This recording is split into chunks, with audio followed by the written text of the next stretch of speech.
And welcome to Sunrise Cardcast, your one-stop podcast shop for all things hockey cards. My name is Eric Andrews, also known in the hobby as Hammerhawks, and I'm joined by my co-host and fellow hobbyist Aaron Goldstein, better known as Crease Collector.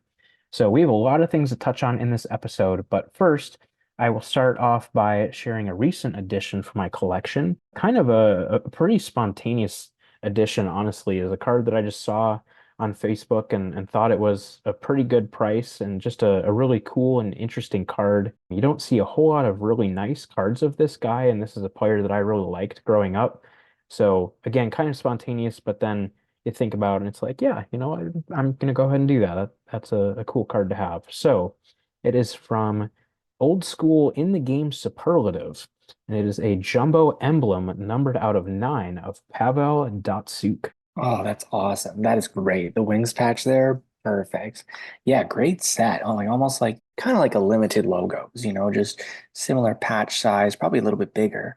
And that's a great looking card. Perfect. Yeah, so like I was saying, I mean, you just don't really see a whole lot of high-end, nicer Datsuk stuff out there. I think he signed a little bit less than your normal star player did. I know Panini had a lot of his stuff back in the day, and he has certainly signed for Upper Deck as well, but you just don't see his stuff quite as frequently as you do other guys who are, Hall of Fame level players. So yeah, to get a really nice large patch like that is definitely a very, very cool addition to the collection for sure. And like I said, a player I really enjoyed watching growing up, even though he was on the Red Wings. His shootout move was actually kind of my go-to when I would have a breakaway in a game or something. So yeah, That's always where he really got it from. yes, He copied you. of course, yeah, yeah. It was totally that way and definitely not the other way around. So, but yeah, just a really, really cool card and figured I would show that one off. So then moving into the rest of the episode, like I said, we have a lot of different topics that we'll touch on. Most of them kind of just briefly talking about, and then obviously we'll get into Aaron's Expo experience later on, but kind of just a little rapid fire of relevant hobby and hockey topics of late. First, of course, I mean, not that this is super new news anymore, but obviously still very important to the hockey world and the hobby will certainly have implications as well. But the Arizona Coyotes are no more, and they are going to Utah to be the Utah we don't know yet. Yeah, just an interesting thing to finally see the Coyotes out of Arizona. Sad for the fan base for sure.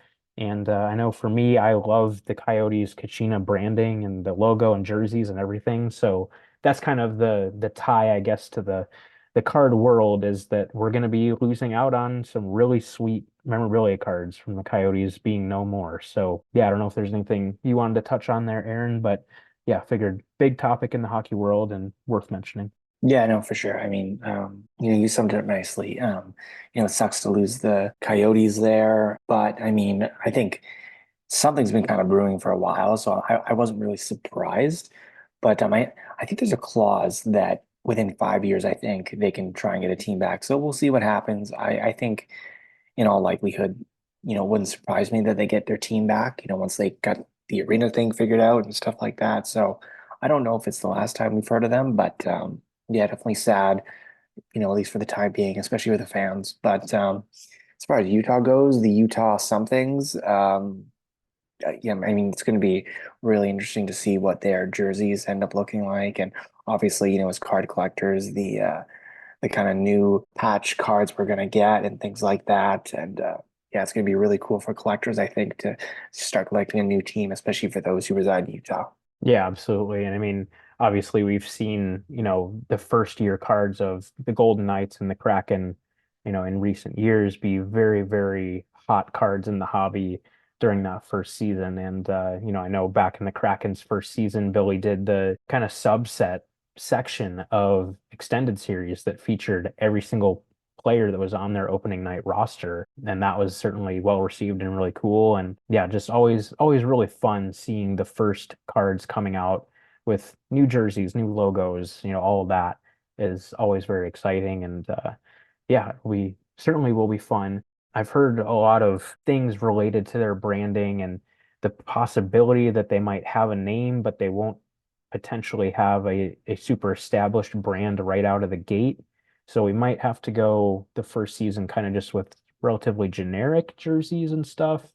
which would be a bummer, but that's at least kind of been floated out there that that may or may not happen. So I guess we might have to kind of keep our hopes and expectations in check a little bit. But yeah, it'll be really cool to see another, quote unquote new franchise joining the fold and the cards that follow suit with that. Going from new school to old school, of course, we have talked about the 1979 80 OPG case that was auctioned off earlier this year, earlier this spring. And a lot of you have probably heard by now, but the buyer who ended up buying that case has definitely had buyer's remorse about that and has essentially changed his mind and said that he doesn't really want the case anymore. He had paid, I think, like 3 million of the 3.72 million and then realized like, I don't know if I'm the right person for this, which I don't know how you get that far in the process and then come to that realization, but I think he that's was drinking some stuff. I believe it was like some energy drinks, just getting yeah, super I heard that. um, involved, shall we say, in the bidding process. So I think that's kind of how things kind of got rolling. And I don't know what his thought process was at the time, but yeah, I guess got caught up in the moment. And for people in that tax bracket, I guess it could end up, losing a lot of money. Yeah, so it'll be interesting to see what ends up happening. It sounds like the case will certainly be changing hands at some point here in the relatively near future. Whether, he works out a deal with the person who was in second place, or just finds a different buyer, or puts it back up for auction, or I had even read something that he was considering giving it to his childhood sweetheart, which is insane. I don't know why you would go back and find somebody and give them something worth almost $4 million, but hey if you can do that, I mean, cool, I guess. But yeah, obviously that's a very interesting topic to keep tabs on, and we'll see what ends up happening with that. Jumping back to new school again, kind of going all over the place here a little bit, but like I said, a lot of different things to kind of touch on pretty quick. But back to 23-24 current stuff, a couple of pretty notable Connor Bedard cards from Upper Deck Series 2 have recently surfaced. The first one being what I believe was the first high gloss young gun to surface publicly, even just like people seeing one, and let alone selling. So there was one that sold in one of the recent PWCC auctions, and it sold for 27,000 US dollars. So obviously a very, very impressive and strong sale. I think everyone was kind of curious to see what those high gloss cards would do. And yeah, I mean, it doesn't surprise me at all, but it's still obviously a very, very big price tag for sure. No doubt, no doubt. I mean, we're kind of waiting here. Like I know everyone's waiting for, the big card to kind of come, but these kind of sneaky sales, I shouldn't say sneaky sales, but these kind of, you know, other, huge Bedard cards are kind of pretty big pulls, obviously. And seeing them pop up for sale for the price that they're going, obviously crazy. But for me, it just kind of makes you wonder, like all these big cards are popping up in the meantime, and then when that one big card, the Outburst Gold, the $1 million card finally shows up, I mean, is that going to look like, the greatest deal ever for David Adams there? That's what I kind of keep coming back to. We see all these kind of comparable-ish cards, especially with the Young Gun, pop up for sale and sell for a lot of money. And then there's always that $1 million card sitting in there waiting in the wings. And it's like just, it makes me wonder about the future kind of purchase history of that one. Like, will it kind of carry, like, will collectors really value it like that? And it's really interesting, especially seeing the first high gloss kind of surface and sell, for I guess a bargain, I guess, if you want to call it that, considering what its, one of one counterpart is going to go for. So, yeah, just really interesting seeing these cards like this kind of pop up. Yeah, absolutely. And then with that, fairly recently on Facebook, someone posted that they had pulled the population count one card, which of course is a one of one. And yes, in Series 2, they are in fact one of ones. Just to clarify, that issue is only with Series 1. So yes, this is a one of one card. So yeah, I mean, it's one of those big rookie year Bedard one of one cards. And I don't think that that person has moved it, at least not publicly. So Who knows what something like that could fetch, but obviously, given it is a rookie year Bedard 1 of 1, that is a huge card for sure, especially coming out of that same 23-24 Series 2 product. So that was pretty cool just to see surface. So yeah, that was kind of a little speed run of fairly notable topics that are hobby related. But then getting into the main part of the episode, I will turn the floor over to Aaron, and he can share about his experience at the 2024 Toronto Spring Expo. That's right. Another year, or I should say another spring, has come and gone, and that being another expo experience for myself. Pretty fortunate that I don't live too far from where the expo is held every year, and yeah, another really good experience. Not really much on the telling side, as I was only there for like a day and probably less than an hour on day two. So not too long as I would normally spend. I usually try for the Friday, Saturday, Sunday, but that's okay. There's always the fall, so no issues there. But yeah, another great experience at the expo. I don't really partake in the autograph signings or anything like that. But it's always cool, kind of seeing the athletes there and stuff like that. Didn't see too many, but I saw Billy Smith, I believe he was there for like 2 seconds. So yeah, like always cool to kind of just get a glimpse of people like that. So, but as far as myself, just kind of like I usually keep like a pretty low profile at expos. Don't really want to meet and greet like every single person or whatever, or schedule big meetups, although that would be kind of fun. I just sort of keep to myself usually and just sort of browse around and just kind of check out what everyone has going on and a lot of McDavid's, a lot of Bedards, and yeah, just the typical big stars, and that was really cool. But yeah, just sort of kind of keeping a low profile on my end. As far as the cards go, which is what probably everyone's kind of interested in, my very first pickup of the show was it's actually not for myself. I noticed this card sitting in a random box, and I knew exactly who I had in mind for this card. So turns out they don't have it, which is fantastic. It is from 2017 Artifacts, the Memorabilia Black, which is the fight straps, which is kind of cool. Out of five of Mike Smith. So there is a massive Smith collector over in Europe. So definitely gonna contact him and get this to him ASAP because like I was just surprised to find a card he didn't have. So it's always cool when you can you know pay it forward like that a little bit. So didn't cost me very much, so which I'm really happy about. And yeah, know exactly where this is going. So kind of a cool pickup to start the show. I've always kind of wanted to do that for some people. You find cards here and there, or maybe you have a handful of cards for someone, but to find a really big, rare card that you see for someone, and you know they need it, and you can actually afford it. It doesn't to pick it up kind of surprisingly. It doesn't happen often, and so when you can find a card like that, especially numbered to five, this is probably the rarest card I've ever found for someone is really cool. So I'm just really happy that hopefully this collector isn't listening to this because I kind of want to keep it a secret. But yeah, it's gonna be really fun to you know have this delivered to them, and so we'll see. Reaction is to be determined, but I'm sure they'll really like it for the collection. So really happy about that.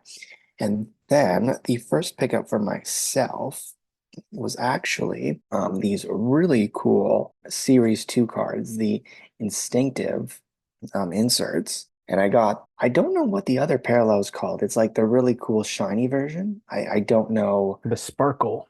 the sparkle. Well, there we go. That's really fitting. The sparkly card is called the sparkle. So that's perfect. So yeah, I got both of those cards there of UC Soros. Big fan of the guy. And I kind of realized, hey, you know what? He's in a lot more stuff now than he was years ago. I should start picking up more of his cards. And yeah, definitely just super cool to look at. Perfect for, the goalies there. So really nice inserts there. So that was really fun. And then ran into Billy over at Upper Deck there, and he surprised me with this suit variant Flurry card. So really cool that he was able to find that for me. So yeah, really cool kind of stylish card there. So shout out to Billy. That's a really cool, nice gesture on his part to kind of keep an eye out for Upper Deck cards for collectors. Always appreciative. And this is probably like it was probably a short day one as far as like I was there for a while, but as far as pickups are concerned, this was the last pickup of day one. And probably, in my opinion, the best pickup of the show is and fitting that would, it was the Toronto Expo, but this is from 2002 in the game All-Star emblem of Curtis Joseph, numbered out of 10.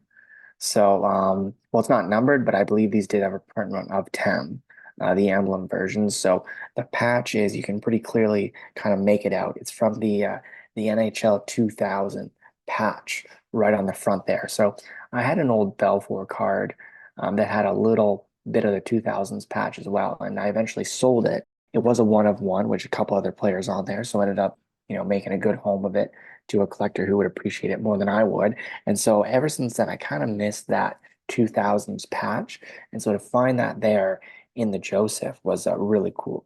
And, always when you can get a picture of the patch kind of in use on that jersey from that event or game, whatever it is just kind of extra special. So I saw that card and it was really, really, as far as what others have sold for or are listed for, I think there was a really, really good price, and the guy gave me a deal.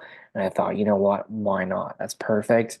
I noticed his case was getting a little bit empty, and I just thought, you know what, I'm not walking away from this display case again, and I'm just gonna buy it before someone else takes it. So a really cool, purchase.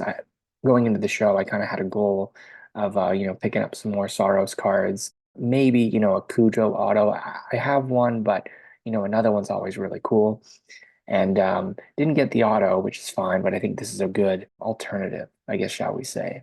That does it for day one as far as the pickups go. So yeah, nothing really much to write home about, but picked up a couple cool cards and had a lot of fun, and that's what the expo's all about. I was kind of stressing, towards part of the day where I hadn't really picked up much for myself, just those Saros cards, and I'm like, oh man, I better kind of find something here. But there's always some good stuff to see, of course. But you got to keep in mind budgets and price ranges and stuff. And the expo isn't really great on the wallet if you know what I mean. So I tried to, be aware of that and kind of not, just rush into the first set of cards I saw or something like that. So yeah, I think that was really successful day one. Yeah, absolutely. That's awesome. I mean, obviously, starting off by finding a really rare card for somebody else is super, super It cool. was perfect. Um, yes, I mean, even if that's all you came away with, even that might be a little disappointing for yourself, but still, you could come away feeling good knowing that you found something really nice for somebody else, which is awesome. But then even the stuff for yourself, I mean, we've said I don't know how many times on this show that when there are those cheaper inserts, whether it's flagship or a different product, but those cheaper inserts that just look really, really nice and you have a player that you really like that's in them, go ahead and grab them because they're just really cool, fun cards to have and just enjoy looking at them. Those instinctive cards certainly fit that bill, especially the Sparkle Parallels look awesome. So yeah, definitely really cool. You could find those. And then of course the Cujo, I mean, a really cool card. And I think most people that we're familiar with and friends with in the hobby can appreciate a good old school in the game memorabilia card. So yeah, obviously, being a goalie and a Leafs goalie at that, and it being from the Toronto All-Star game and everything is a really cool, kind of combination there for your collection, and obviously a very, very nice card. Yeah, that's what the expo is really good for, especially if there's been some new products released, shortly before it. It really gives you the opportunity to kind of see what all the fuss is about when it comes to, maybe new inserts and stuff like that, new concepts for cards. You really get a more appreciation for it. At least I do, because I mean, you don't really get to see every card at release. I mean, you could watch breaks and stuff like that, but that gives you a good idea. But obviously you don't see them in person. And so, the expo or any show really is a really good opportunity to, get out there and kind of see what, these cards look like. And, again, if you have a certain player in mind, you can, pick them up and just, yeah, really gets a good hold on the market as far as, what's out there. And it really, I mean, that's what the expo is all about, kind of seeing what's going on in the card world, right? So seeing, the latest and greatest designs and concepts and, imagery is all part of that fun. So a pickup like that is definitely a good example. Just seeing what's out there. Hey, these cards look fantastic. I knew of their existence before, but, seeing the parallel there, this it just pops. It's perfect. Easy pickup for sure.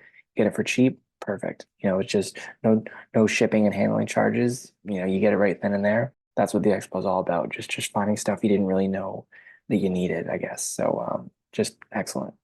And then for day two, I wasn't gonna go originally. I bought my pass, and so I had plans to go, but the day of, I wasn't really feeling 100%.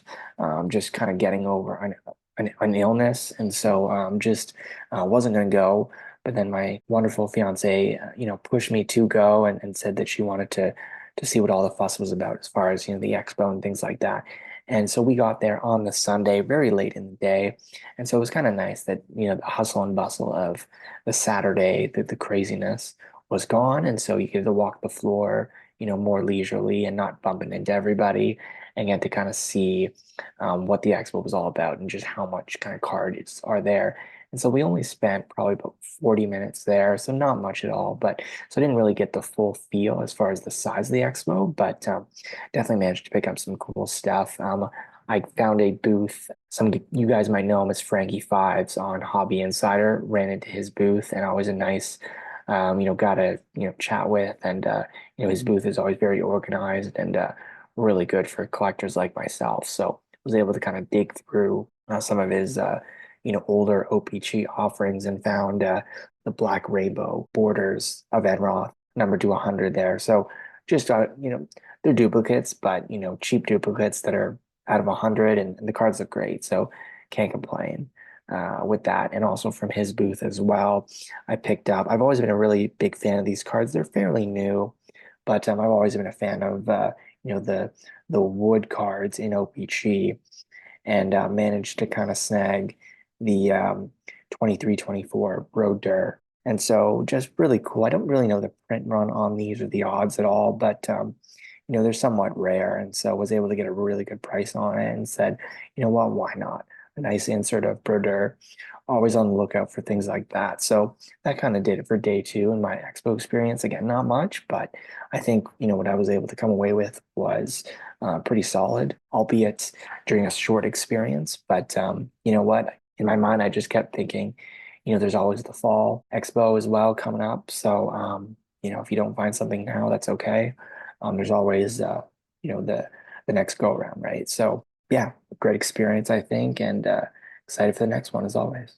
Yeah, definitely an efficient expo for you. Yeah, I mean, day two, those are some cool pickups. Obviously, I really like those OPG Black Rainbow cards, whether they're, in the base design or the retro design. I know they've kind of gone back and forth over the years, but those are always just really nice looking cards. And, being OPG, they are certainly more affordable than a lot of other, similar types of parallels may or may not be. So, yeah, definitely cool pickups there. And, if you can get cards like that for cheap, even if you already have them, they're really nice cards. And then obviously the Brodeur Woody's card is really, really cool. And like you said, yeah, those are definitely tougher cards, especially for OPG. So getting a unique card like that of a big name like Brodeur, obviously a goalie that you really like. So yeah, definitely a very fitting pickup for sure. So nice little haul there for you for sure. I'm curious if there were any like big cards that you saw that stand out or anything like that.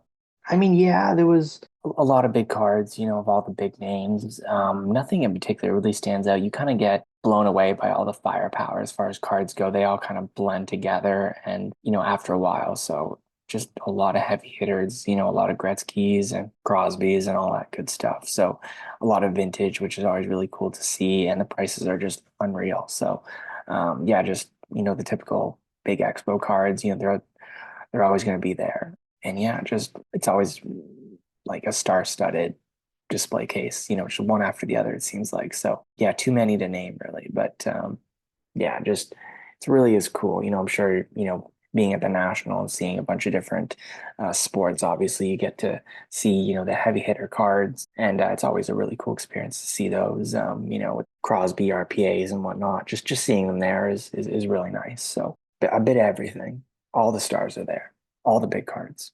Yeah, I mean, obviously a big time show like that, there's going to be some pretty special stuff there for sure. I mean, I know my experiences at the National, there are always booths that have I mean, it's typically other sports in this case, but you'll usually see a few booths that will have just like six-figure card after six-figure card after six-figure card, and then, you know, oh, here's a bunch of lower five-figure cards, those are junk. But back to the six-figure cards, so it's just fun seeing that stuff because you just don't get to see things like that every day, especially for us being hockey collectors.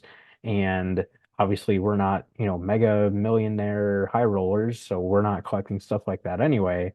So just being able to actually see those hugely significant cards in person is always a treat and definitely, factors into your experience at a show. So yeah, I'm sure that's always fun. And I'm sure being at the expo and seeing hockey ones like that is really fun. I mean, I know I've seen the Crosby Cup RPA at the National before, but yeah, it's typically your Jordans and LeBrons and, Babe Ruth stuff and Tom Brady and stuff like that, which is cool. But yeah, I can't imagine just seeing tons of booths that have all kinds of crazy Gretzky and Crosby and McDavid stuff. So yeah, I'm sure that's really cool. Any other takeaways or observations from your time at the expo? Well, I actually submitted a Slabsharks was having this promotion in partnership with Tag Grading. So always being intrigued with just the way they do things, and their slabs look really, really great. So I did submit one card with them. So we'll see. There was having some issues with the submission process as far as their electronic kiosk there. So we'll see that there might have been some glitching. So I only submitted one Enroth Young Gun, so not a big card at all. So we'll see if there's any problems with the submission process, but it should be back shortly here. So I guess, to be determined, but it'll be really interesting to see what that card grades. And I just sort of flipped through a binder, found a page with a couple on it, and just grabbed the best looking one. So probably could have done a better job at selecting the Young Gun, but hey, you know what? It's all for fun. It was really, really cheap. So just to have one in a tag holder is going to be cool. And we'll see if my random selection pays off. Yeah, that'll be fun for sure. I know you've got a nice little assortment of Enroth Young Guns from a variety of different grading companies, so this will just be another one for that kind of mini collection within your collection.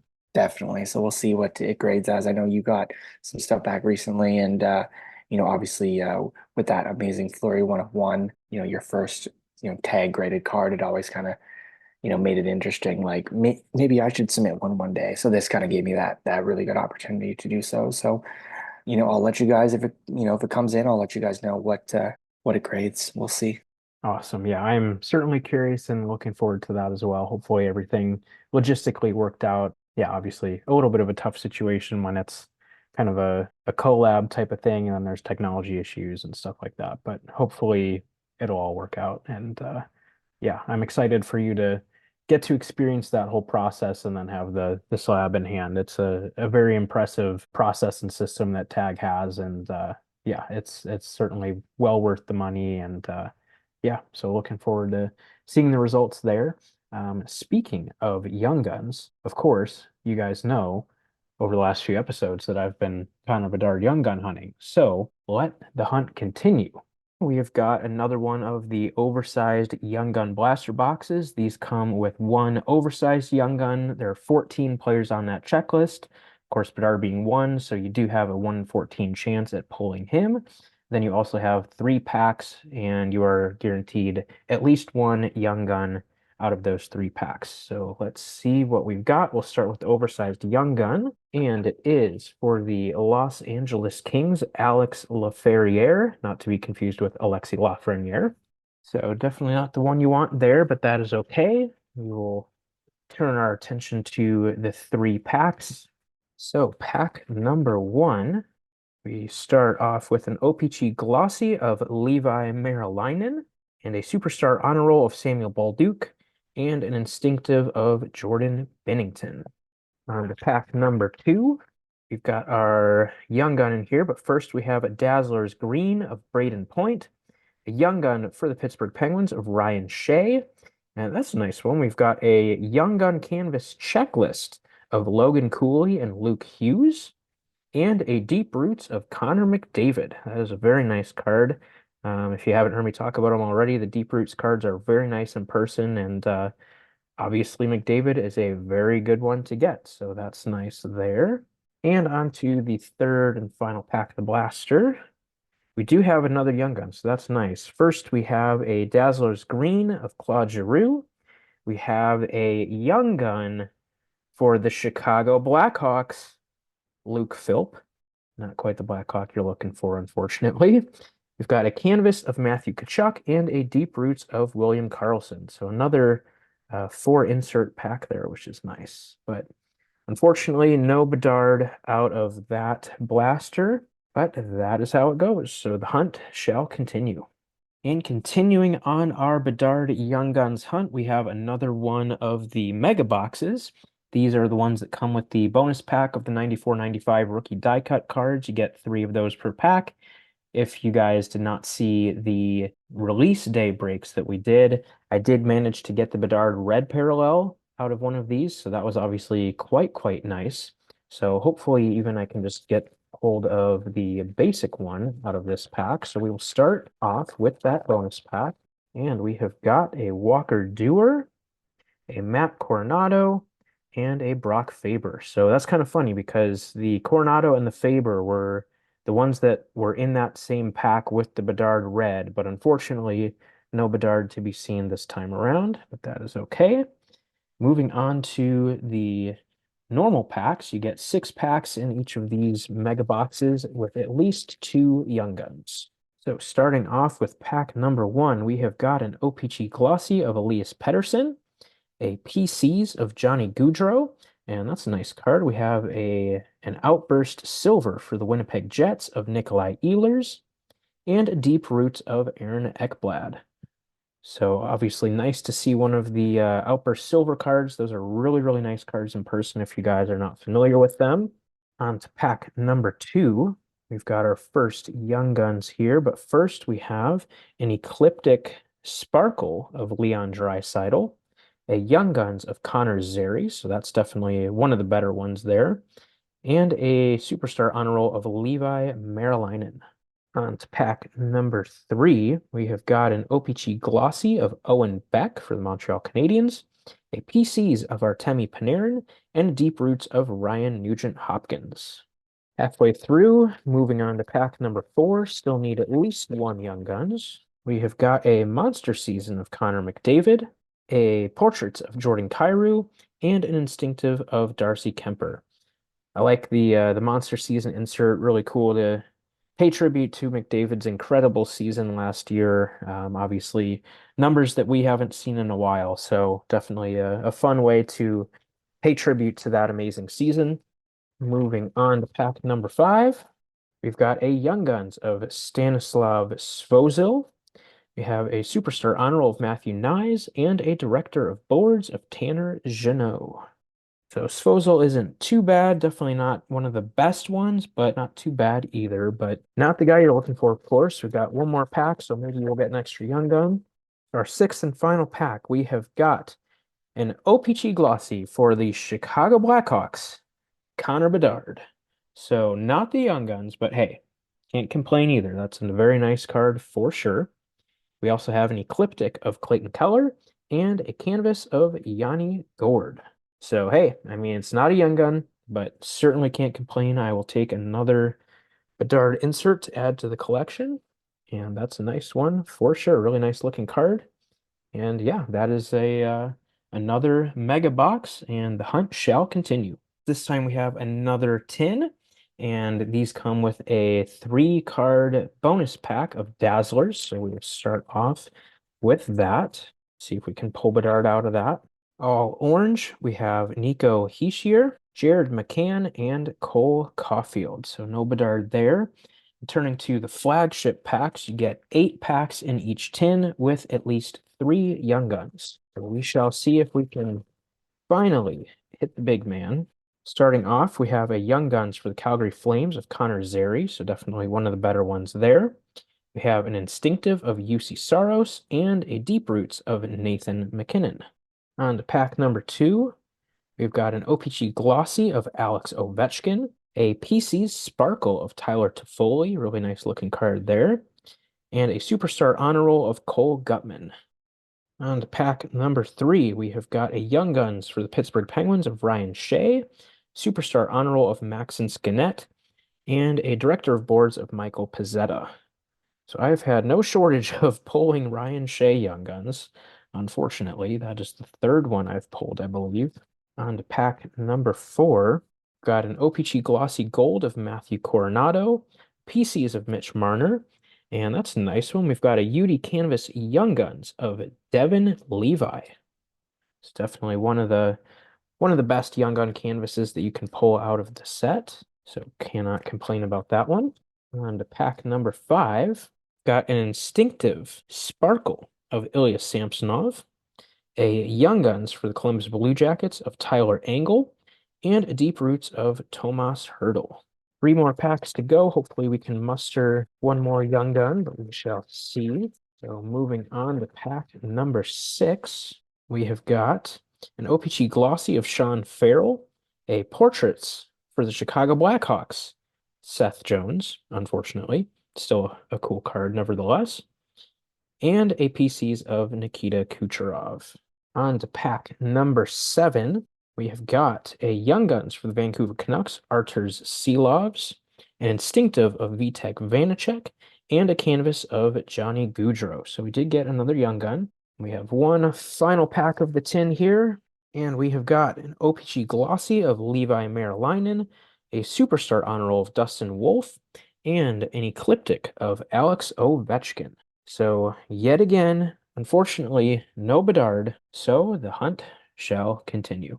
So I think that will do it for episode 95. Hopefully you guys enjoyed. I know I always really enjoy hearing about Aaron's experiences at the expos. Yeah, just obviously for a hockey collector, that's like the place to be. So always fun hearing about the experiences and of course the pickups. And, again, even though you weren't there for a super, super long time this time around, you definitely came away with some really cool cards for your collection. So always really fun to hear about that. But yeah, I think that'll wrap it up for this episode. We'll keep it a little bit shorter than normal, and hopefully you guys enjoy the change of pace. But as always, please be sure to follow us on social media. We can be found on Facebook, Instagram, and YouTube at Center Ice Cardcast, and on Twitter at Center Ice CC. Please also be sure to subscribe to the show on your podcast platform of choice to make sure you never miss a future episode. Until next time on Center Ice Cardcast, keep collecting those hockey cards.